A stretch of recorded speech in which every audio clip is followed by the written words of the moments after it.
I know I need to size up with you, and when I defang the Viper, trust me, ain't gonna come from nowhere. Jeff, I already put you out. I don't even know why you're out here right now. Keep on talking. Hey, do me a favor. Why don't you act like this is an AA meeting and you shut your mouth while I'm sharing with the group?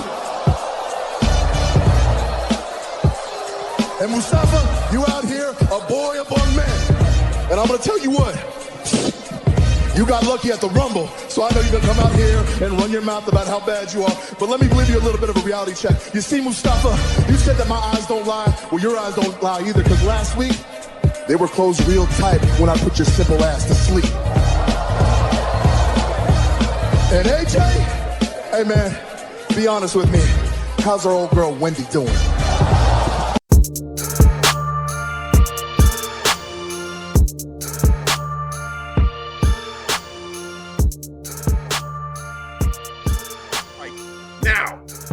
Let's get into the most stupendous of all WrestleManias. WrestleMania 38. We're going to do a preview of the WrestleMania 38 card because it's just around the corner. Yeah. And then the next time we get together, I think we're doing predictions. I think that's what it's going to end up being, man. So yeah, this is interesting. So we got a lot of 2.0 with predictions too.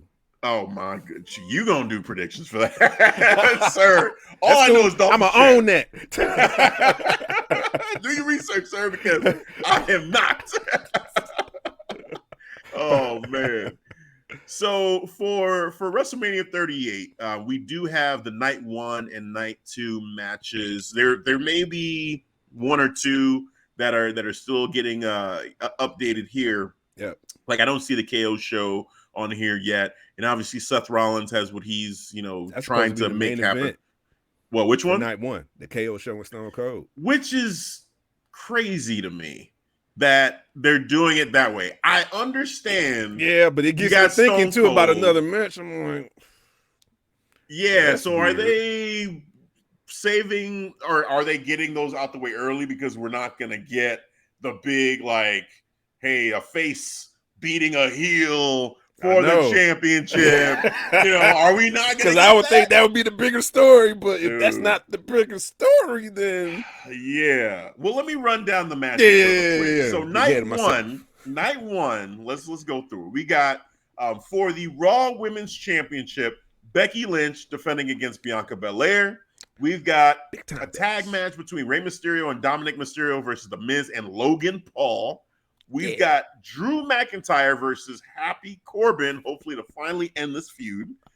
We've got Happy Corbin. Undefeated. Oh, gotta get that in there. You're right. We've got the Usos versus Shinsuke Nakamura and Rick Boogs. And we've got Charlotte Flair defending the SmackDown Women's Championship against Rowdy Ronda Rousey. Yeah. And that's all we have officially on here. But like I said, and like you said, Devin, we do have the KO show on this as well, which, yes, now it sounds like that's going to be the main event for night 1 featuring Stone Cold Steve Austin, which, okay, they're going to fight. And I'm guessing they're going to try to make that into a match of some sort. Because if it's the main event, you have to. You got to, right? It just ain't no fucking segment. Interview segment, and then see you tomorrow, guys. What? No fireworks going off of that? Right. Dude, man. Nah, they gotta have a match. They just can't have a conversation. They're gonna raise some hell. Yeah, Stone Cold's, last match. Just do that. Say, hey, this is the final match. We're gonna go ahead and do it. But the buildup right now is just like, all right, Kevin Owens is really just trying to piss off Stone Cold, piss off Texas, and he's going to go in there and he's going to get a stunner. Basically is what I was expecting. But if it's going to be the main event, you got to give me a little bit more now. So we'll see what they do there. What he did on Monday Night Raw was pretty damn good. Well, let's talk about it. Let's just get right into that. So here in Chicago, right, Monday Night Raw was in Chicago, and you hear the glass-shattering intro of Stone Cold Steve Austin, and everybody lost their damn minds. They're going crazy. You see people in the crowd. Oh, my God. They're like this. They're like this. They on the phone. They're like, oh, my God. Oh, Turn to the stage to see none other than Kevin Owens wearing a bald wig. A bad bald. You can see like the lining. Terrible. It was terrible, but perfect. The one of the knee braces was like getting unfastened. Yes. And kind of hanging off a little bit. I'm like, what is this? This Dollar Tree Stone Cold Steve Austin cosplay we got going on over here, man. Like, what's happening? So yeah, man, that happened, and oh my God, those fans were not happy.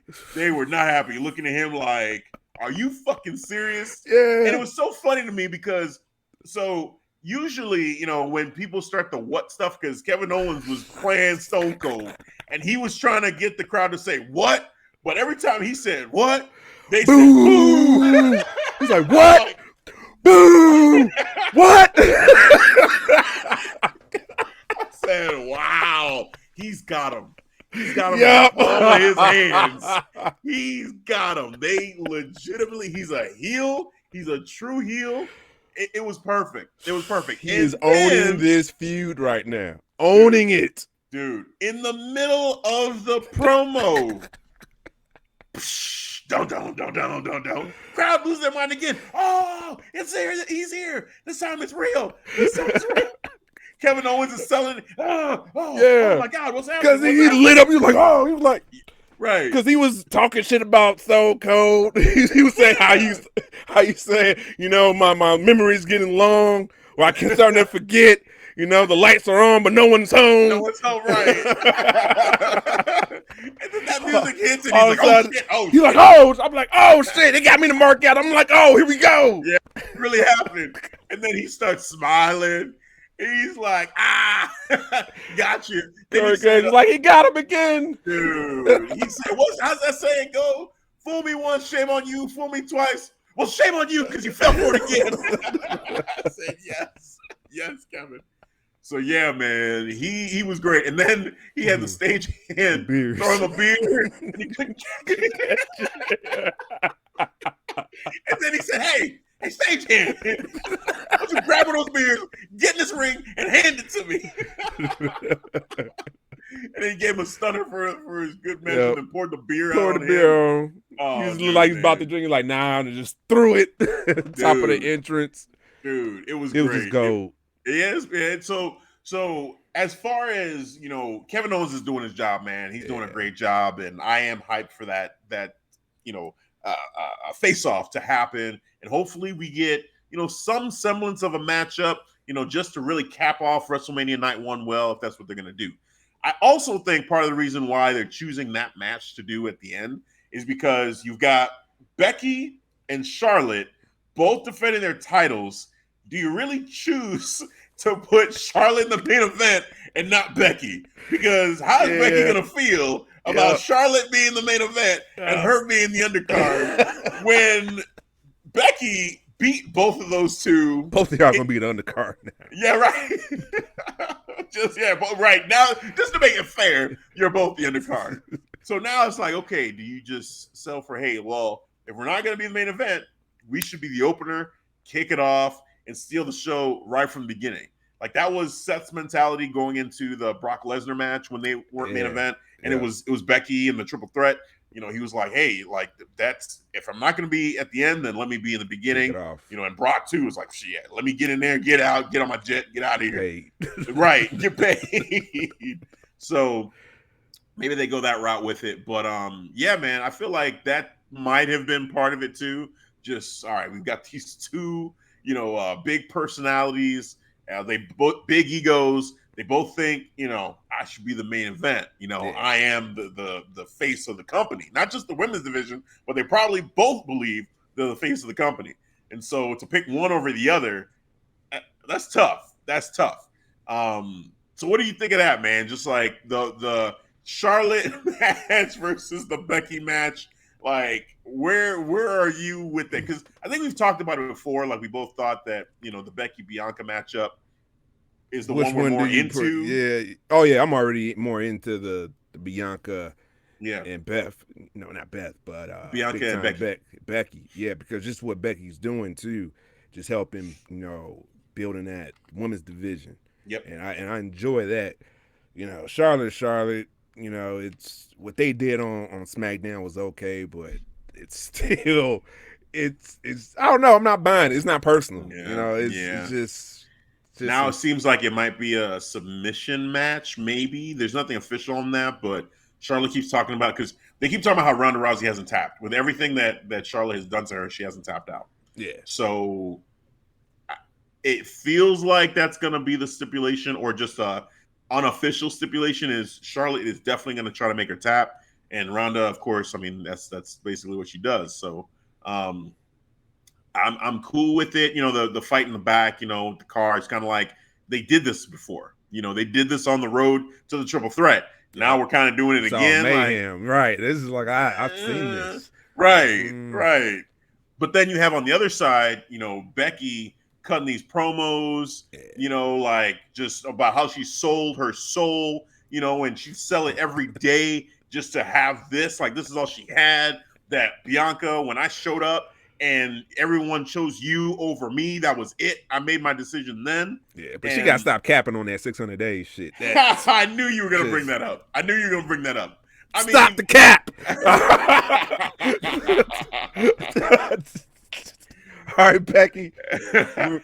We all know it's not a continuous title reign. Now, to her point, it's that she hasn't been beaten for the championship in that amount of time.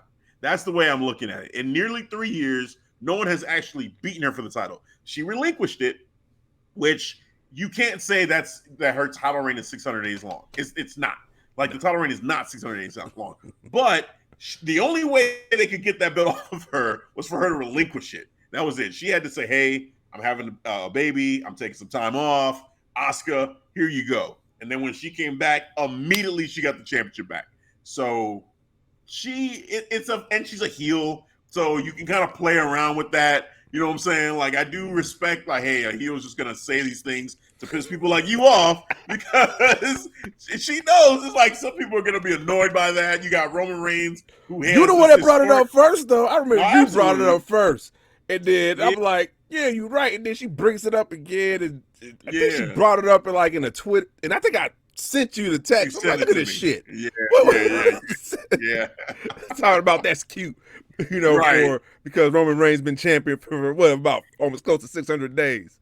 That's like 5 something. Yeah. She said, "Oh, that's cute. I've been champion for." I'm like, no, not doing that. Not on my watch. Not on Tribal Chief time. She hasn't been beaten in 600 days for a championship, so I'll give you that, Becky. I'll give you that side. But yeah, you don't. That title reign, you gotta. First of all, it stopped when you dropped the title. Then you swapped championships, so now you're no longer SmackDown champion, you're Raw champion. So again, it kind of stopped and you restarted, and now have even a third title reign going.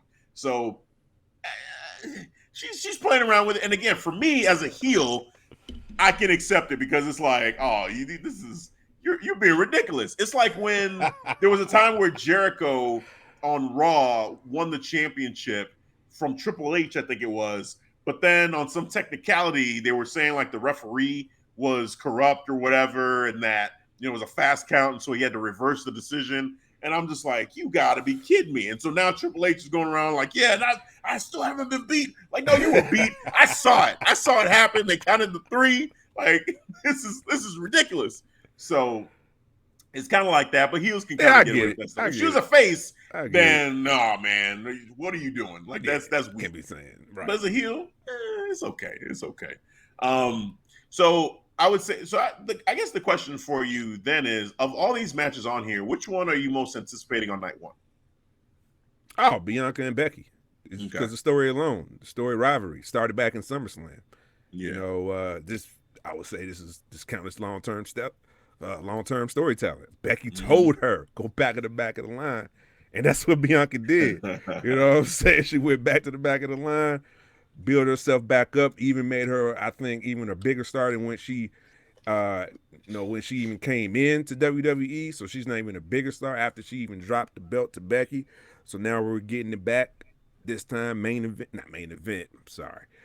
But WrestleMania night one, maybe co-main event. Oh man, yeah. I mean, definitely, I would say the same thing. Becky Lynch and Yeah. Bianca Belair. That's the match that I'm most excited in. Looking at it, I'm hopeful that this the tag team championship match on SmackDown is really good because the Usos. I feel like you let them do their thing, and they're always going to have a great match. Yeah.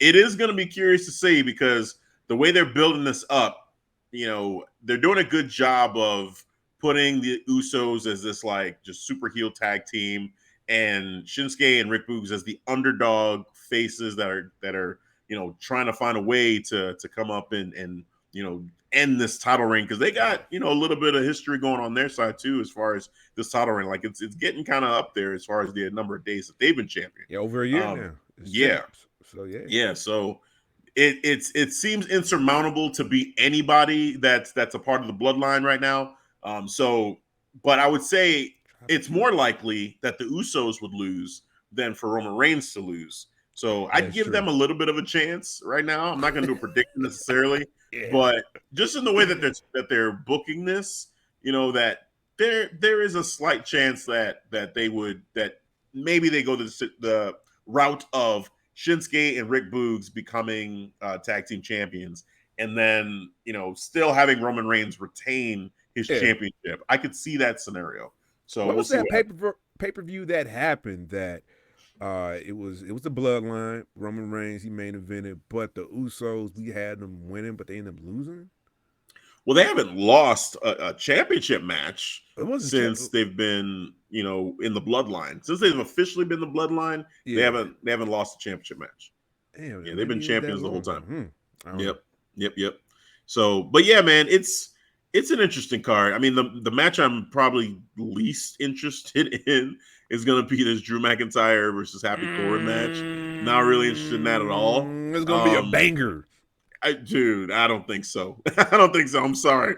Drew, I'm a fan of you, Drew, man. I really am. Try to hold it in. He's doing his thing. I mean, he's being a heel. He's doing his job.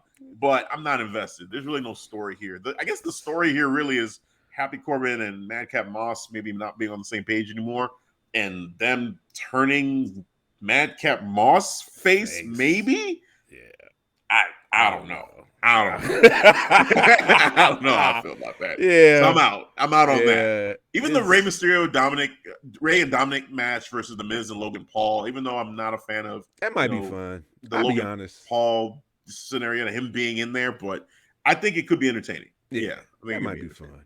That might be fun. But the least at the bottom, definitely be that Drew and Happy Corbin. Even though maybe the match with Deuce could be a banger, but I don't know. The story sucks.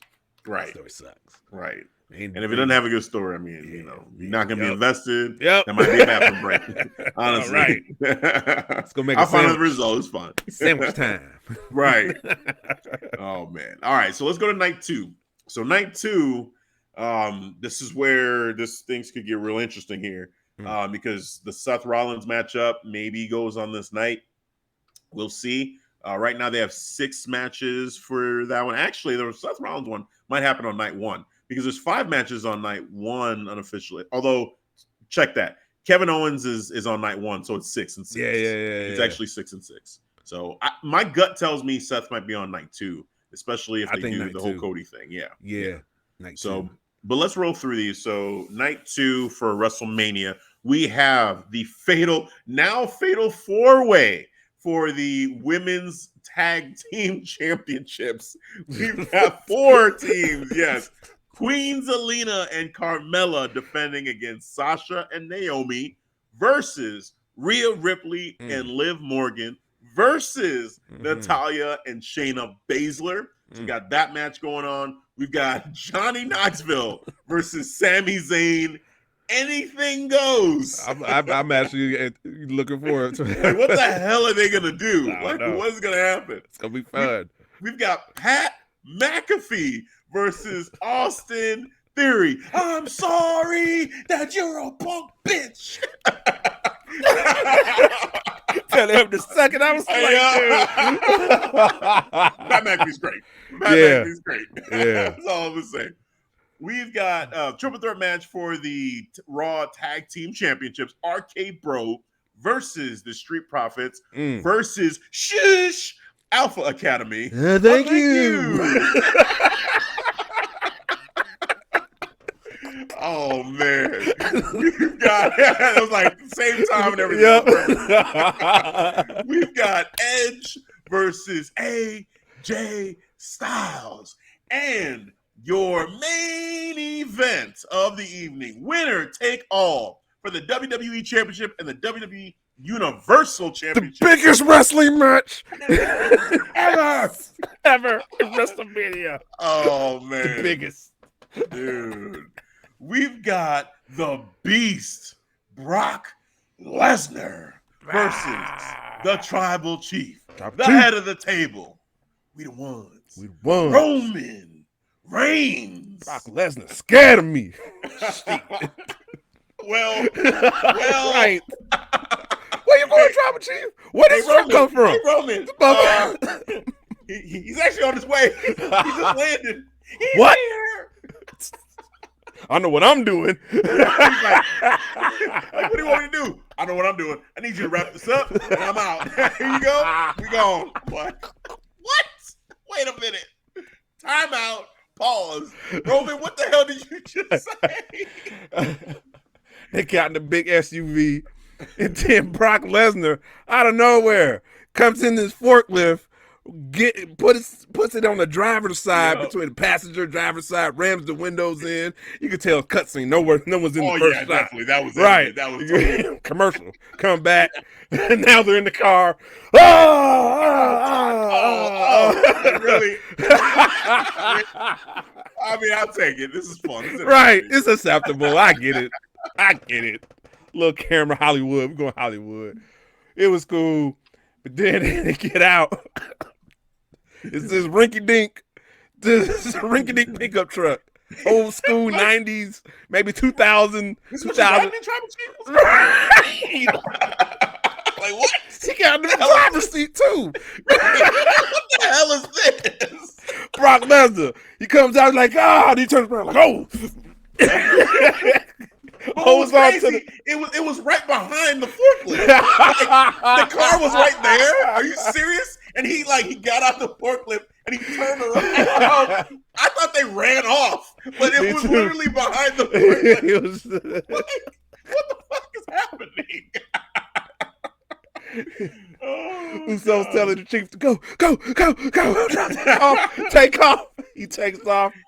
Brock Lesnar grabs one of the doors, rips it off. I'm like, holy shit. Dude, it was funny. Also, too, where the hell was Paul Heyman for that one? Because I did not see him in that truck. I saw the Usos out there. Where the hell was Paul Heyman? So, whatever, man. They left him. It was entertaining. Yeah, they left him. They said, you on your own, Paul. All right, we got to disperse. Yeah. So, yeah, man, the build-up for this match has been great. Basically all the energy, all the writing, everything has gone into trying to make this literally the biggest wrestling match ever, for the most stupendous WrestleMania ever. They're really trying. Is it going to be the biggest match ever? Nah, I'm not going to go that far. No. It's going to be the most stupendous? I'm not going to go that far. But it's entertaining. And these two guys, both Brock and Roman, are just doing it for me, man. It's been a lot of fun to watch. So keep this up. For at least we got 2 more episodes, I think, of SmackDown before we get to WrestleMania. They're showing up next week on Raw. Tribal Chief will be on Monday Night Raw. Ooh, all right. Brock Lesnar. All right. Hey, I'm here for it. Now maybe we can stop showing the Madison Square Garden stuff and just get back to because they keep showing the replay of what happened. I know. It's like, okay, the first time is fine. Shout out to the 10th time, I'm like, I get the reason why. So shout out to the Universal Wrestling Podcast, Nick over there, because he had this interview, I think, with Chris Dunn, one former WWE writer, and he said the reason why you see repeat matches, when you write for TV, because basically, we're trying to get that casual audience, somebody who never saw this, who never looked at our show before, basically. Yeah. So I'm like, okay, that makes sense. I get it. Does it make it right? To me. Technically no, but I get it though. It makes complete sense. All right. Well, and also too, I guess the problem that I have with even that mindset is that you don't want to neglect the loyal viewers for the sake of trying to gain new fans. Because with the redundancy and the repeat of the segments and the matches and all of that, what you're risking is people who are watching all the time starting to lose interest, because it's like, I've seen this before. Like, I could just have watched the last Raw. I could skip this episode. Maybe I will. You know what I'm saying? Like, some people that are on the fence, it's like, if you keep showing them the same thing over again, it's just going to come off as lazy.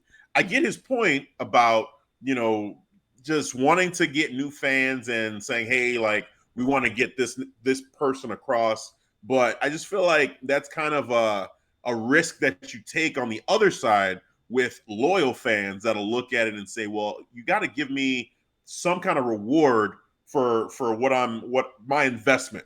Yeah. It's like, look at the Avengers, right? So for people who, you know, watch from the beginning to Endgame, it's huge. It's like, oh man, you know, like everything from, you know, Iron Man in the first one saying at the end of the first movie, I am Iron Man. And then at the end of Endgame, he does the snap, I am Iron Man. And it's like, oh my God, like those two together, that's great. And just all the relationships and all the stories that build up, like you're paying that off. But where they're still smart is there's still an entry point for someone to say, hey, I'm just going to watch Guardians of the Galaxy and jump right in and just watch this movie. I'm going to go to the theater just to watch that. You know, if you haven't seen, you know, the rest of it, you can still enjoy it. You know, and same with, you know, some of the other franchises that they got, Black Panther, you know, Ant-Man. You could just watch those and still be fine. Standalones, right? Yeah, exactly. So I feel like you could still, but they're standalones, but they are like building towards, you know, that bigger picture. And by the time you get to Infinity War and Endgame, even if you just watch Infinity War and Endgame, they told a great story within just that. Like, you could literally watch Infinity War and Endgame, and yes, you will get more out of it if you've seen everything. But those two together are like, oh my God, this is really cool. Like, this bad guy Thanos is trying to cut the population of the universe in half. And so he's collecting these gems, and okay, like it's like a treasure hunt basically for him, and they're trying to stop it because it means the end of the world. Cool, I get that. And so I can just watch it and enjoy it. So I feel like for WWE and for wrestling in general, you know, I understand it, the repeats, the rehashes, but as someone who feels invested, sometimes I'm like, you're doing that again? Like, I just saw it. Like, that might be one where if I'm not watching it live, I might just be fast forward, skip. Yeah. You know what I'm saying? Skip. And there will be some weeks where I'm like, maybe I should just not worry about this and just hear the recap, because they may just rehash everything that they just did last week. They're gonna recap. You know, like one of my fears. Well, one of my fears now with potentially there being no brand split is that we get way more recaps on SmackDown or Raw. One of those two. Well, that happened. Remember before, like, I want to say around when Cody Rhodes was, because he would basically be on SmackDown, because SmackDown was like the B show, but they would do a lot of recaps. Yeah, it's like the same match. So basically, so that's Monday Night Raw was the A show, and then on SmackDown, it's like we would see videos of what happened, and then we'd see those matches again, basically on SmackDown. It's just like, oh man, like no, like this I don't need to see this. You know, I don't need to watch this. You know, and forget it when it comes to like Heat and some of these other shows that they had. Like, they were just completely non-canon. Like, it doesn't even matter. Don't even watch it. Don't do it. So so just I get it, but I think they just need to, you know, look at it from the lens of, hey, the loyal fans, you know, let's cater more to them and just have a way of telling our story to where, you know, each episode you can just jump right in and pick up where we left off, but it still makes sense as its own contained story. So that's just the way I look at it. Yeah. So anyway, enough of that. Let's talk about this night 2 in general, man. So how are you feeling about, since we talked about Brock Lesnar and Roman Reigns, obviously we know that match, we're here. Yes, we're here for it. Roman Reigns, early prediction, Roman Reigns probably going to win this match. So let's just get that out the way. So the rest of this card, so not counting that match, what's the match that you feel you're most excited to see? Before I talk, I want to know your thoughts on AJ Styles and this new Oh. character of Poetic Edge. Poetic Got the blue light. Oh Kiss man, his the blue poems. light filter, yeah, the blue filter edge. I mean, what I respect is he's stripping away everything that made him likable. That music is one of the best theme songs ever in wrestling, and he got rid of it. Used the same band though. Used the same band. Oh yeah, same band. Yeah, it's the same yeah. band. Yeah. So it's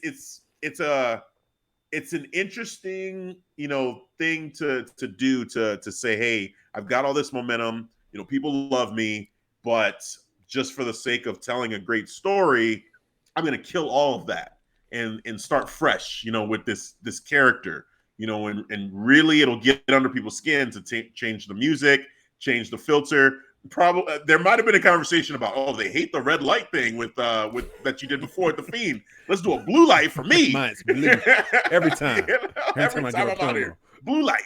I'm in a like a silhouette jacket every time. Yeah, right. So I feel like it's a strong move from Edge as far as trying to be a strong heel going into that match with AJ Styles. So that's where I respect it. I'm sad not to hear his music and have that energy because I feed off of it. It's on my phone. It's on my playlist. I love listening to the song, but it's cool. It's cool. This song too is not bad. It's just it's not that one, Right. So, yeah. Was it The Other Side? I think is what this one is called. So yeah. So we'll see. We'll see. But I accept it because I see the story they're trying to tell, and I feel like Edge is doing a great job with it. That's my honest opinion. Okay. I just want to know because I know Edge is one of your favorite characters, and then, I think the last time we talked, we was talking about when Edge made the heel switch, it didn't it came out of nowhere, so. I think we were just speculating, he'll be able to make it make sense. So I think I was just curious. I'm cool with it. I'm cool with it. I mean, because when he first made the switch and he went so intense with trying to take AJ out, I was like, wait a minute, where did this come from? What is going on? So and now I'm like.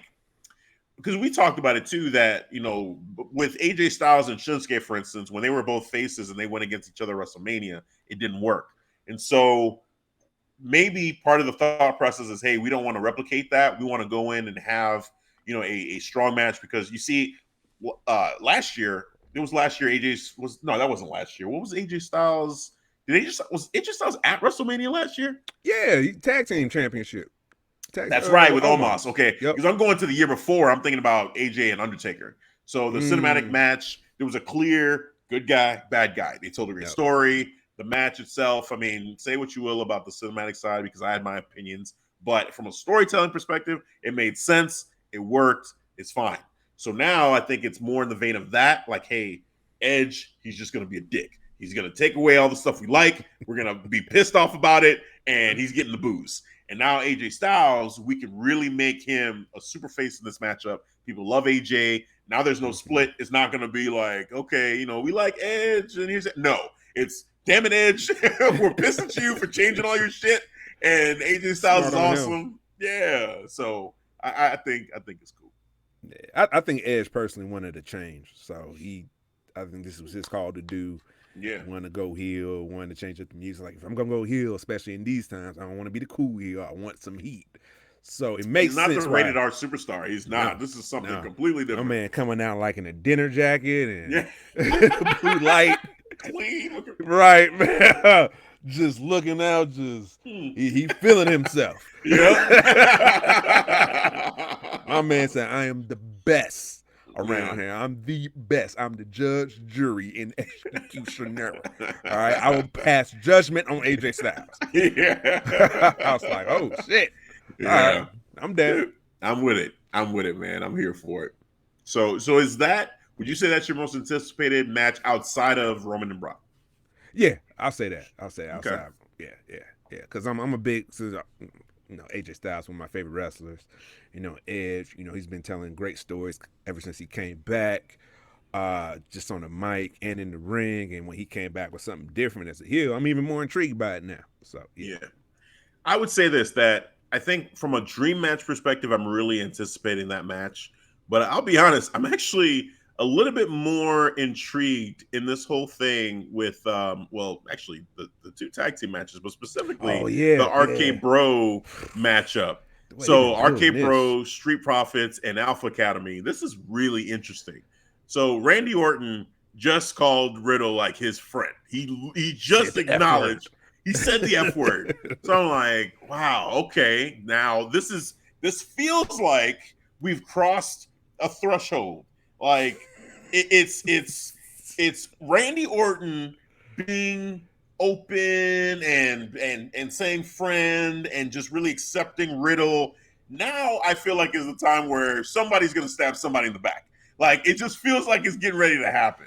They got one back, the tag team championships. That's cool. But now I feel like, okay, they have everyone comfortable. They have everyone really loving these two. Randy's getting cheers every time, man. He's so over. Yeah, Randy. Like this guy that hot loves tag. Randy. Yeah. So I am just now dreading. Before it was like it's gonna happen and it's so predictable. Now I'm dreading it. It's gonna like suck. Who's gonna break whose heart? It's gonna suck. Like is Randy gonna break Riddle's heart or is Riddle gonna break Randy's heart? Like what's gonna happen? It might be Riddle. It might be Riddle because you know what I'm saying? He ain't gonna forget about that bro. What was that, Bro Toga? Like he didn't show up. He no showed him.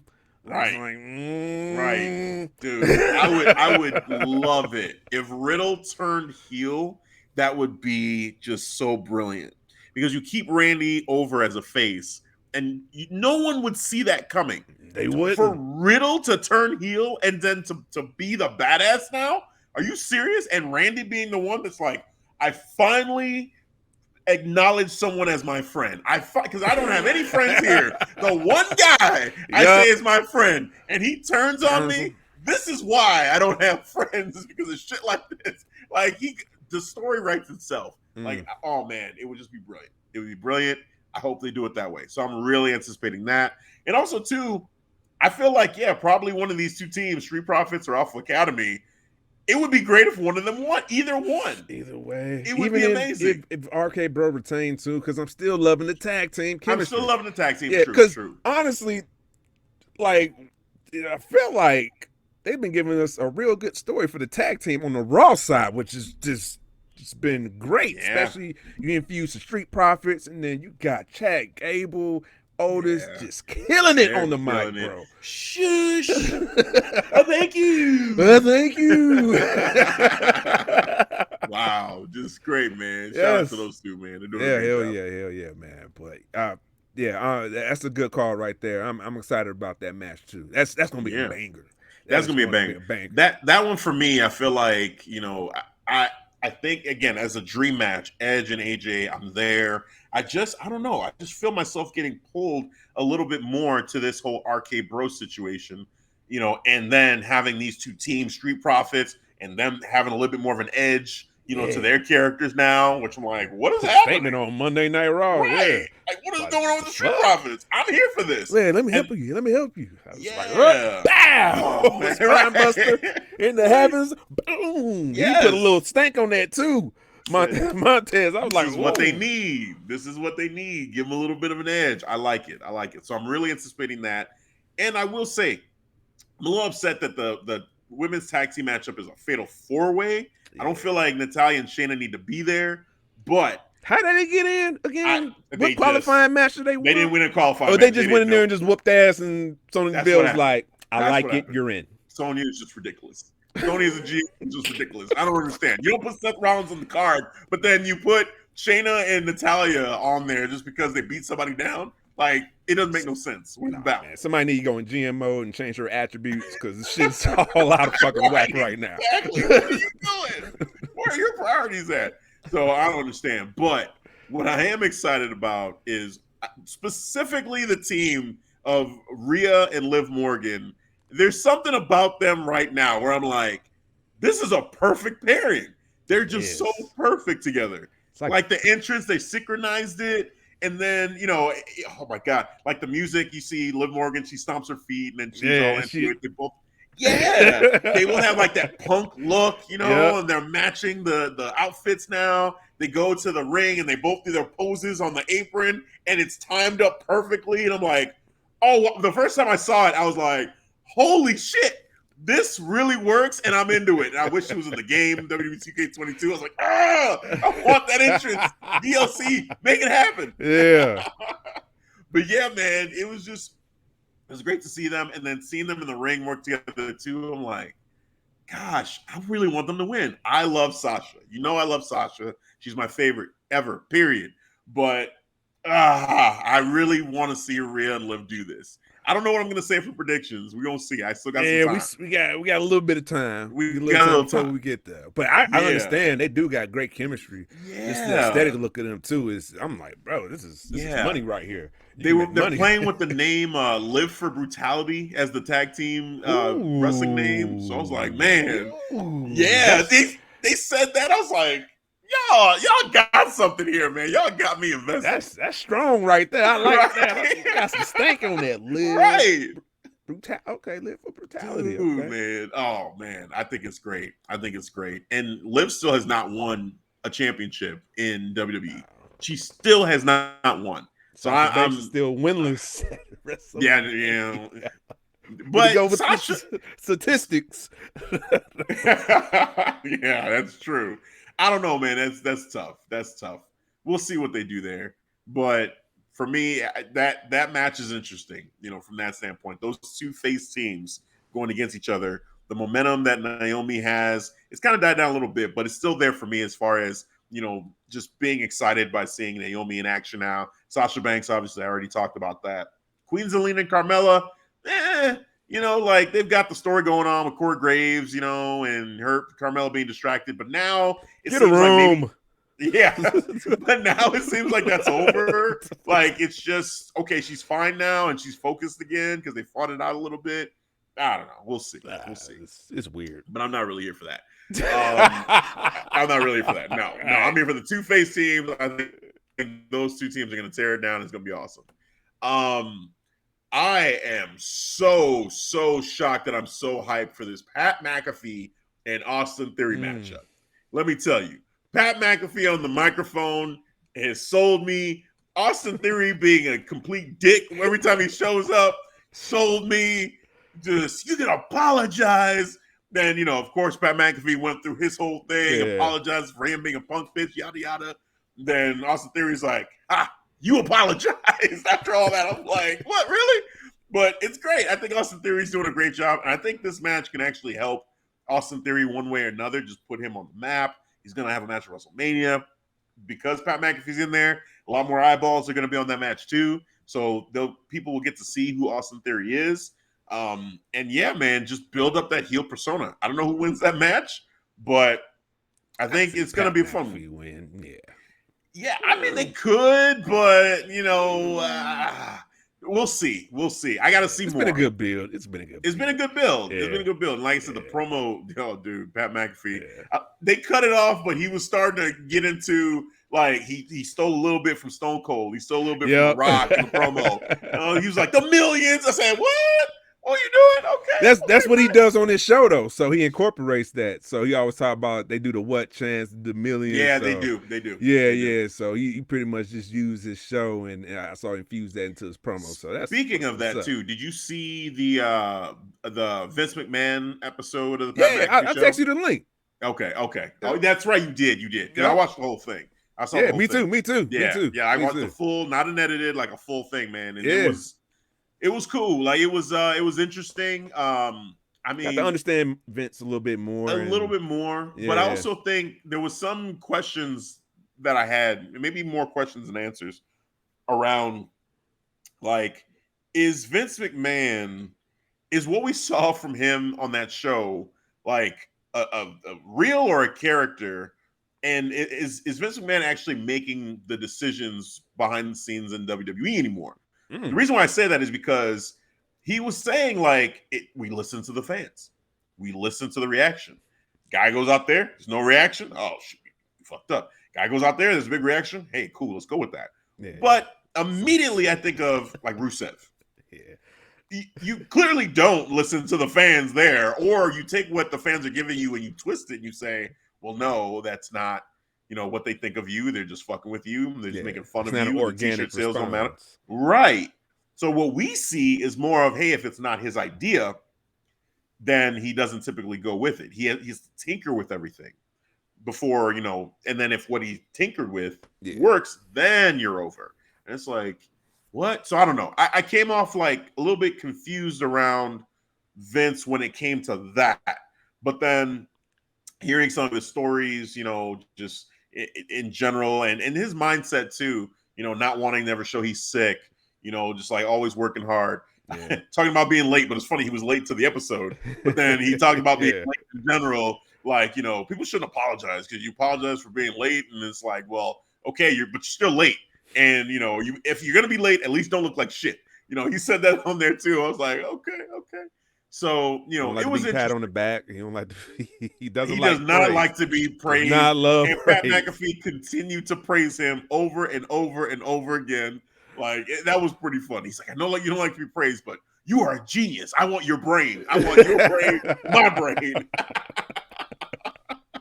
I'm like, oh, man. But it was cool, man. It was cool Vince showing up, and doing that. And, man, I mean, I didn't know that he grew up, like not having much. Even he was saying, like, we didn't have much, and he's self-made man, basically. Yeah. He bought the company from his father, and he said, when I did, what's that?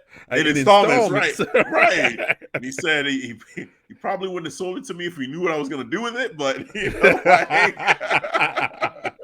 but he took a chance, and I mean, look where we are now. So yeah, man. No, shout out to Vince, man. It was cool. It was just that one part. I was like, man, I still have so many questions around the you picking and choosing like what to follow, like following the fan reaction to certain things. Because there's clear instances where fans are reacting a certain way and WWE is not like going with it.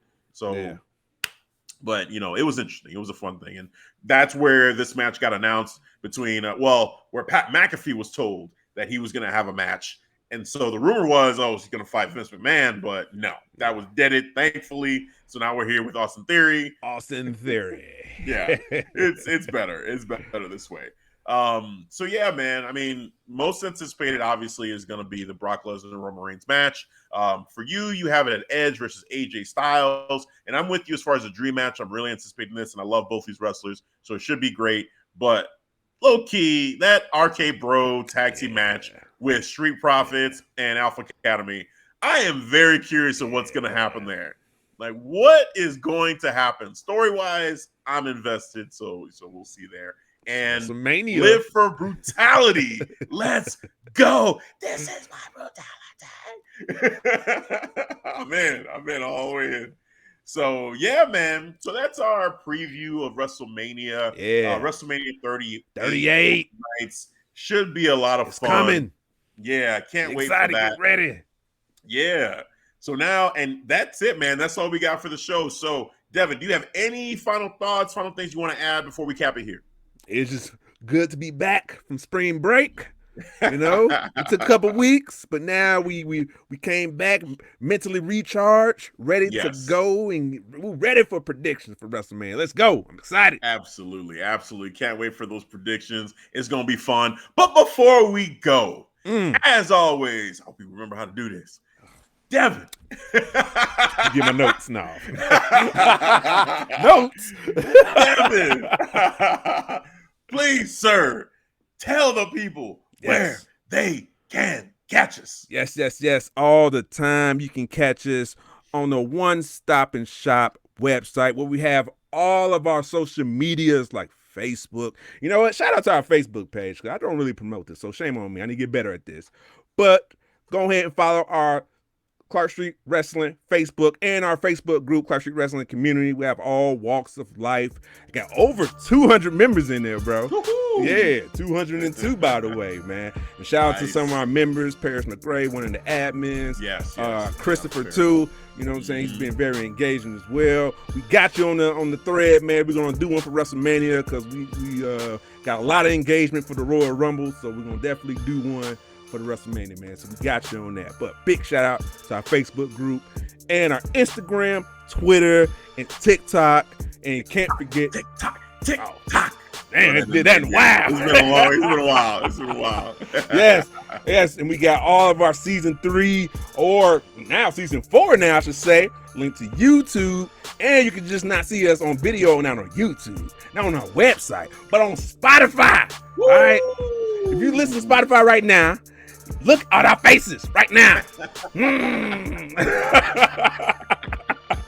Right now on Spotify, yes. You can see video of us on Spotify. It's new, but we here. You know, it's weird, but hey, we here. We made it. All right, and all of those social medias I just named, and our merch as well. Get your Yes. Get this beautiful tank right here. Yes, get your beach towels. The spring beach right towels, now. we back. Spring, Yes. baby. Spring. Get ready. All right, Lake Michigan. Get ready. North Avenue Beach. Get ready. Yes. South Loop. Get ready. Edge Water. Get ready. Beach towels. Get your ass off that hot ass sand. All right. It's not a good look. All right. Don't do it. ClarkStreetWrestling.com/store for your pleasure. It is decided. Yes. And with that said, that is going to do it for this episode. This AEW Revolution recap, plus the WrestleMania 38, the most stupendous WrestleMania 38 preview ever. So for Devin, I'm Hafeez. We'll catch you guys next time. Peace. All right, guys. Thanks for listening to the Clark Street Wrestling Podcast. We back, baby. Spring break is over. You see that circle bait? Spring break is over. Thought I forgot. You was on my mind before spring break. Now you're after mind after spring break. The bait coming soon. I know I keep on saying, but it is coming soon. The bad guys. Yes. You're gonna get this L. This L is coming. It's coming.